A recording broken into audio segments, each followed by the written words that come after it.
A few years ago, after donating some blood, I was sitting having my juice and my cookies. And just to kill the time, there's a little brochure there, a pamphlet about a teenager. Actually, anyways. So the pamphlet was about how this young boy had leukemia.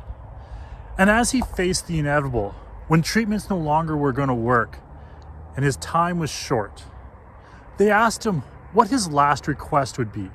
What would he like? And I don't know if in your country you have this, but in Canada we have like Make-A-Wish foundations where they give young kids who are facing terminal illness one last chance to go to Disneyland or Disney World or something like that. Something phenomenal to be remembered through.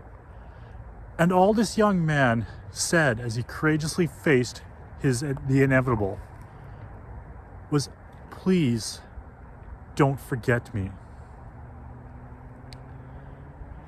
That request, his last request, reminds me about Jesus.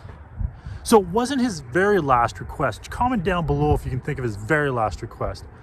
But Jesus, as he too was facing the inevitable, Last Supper, he made a very simple memorial, something to remind us of him and his life.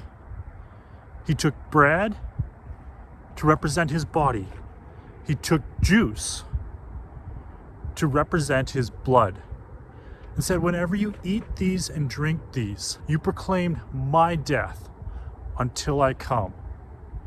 It's a very fitting analogy of a very simple carpenter coming from Galilee, that he should use something as simple as a bread and wine which they consumed daily to remind them of his life and his mission, that even as time would go on, that he would not be forgotten.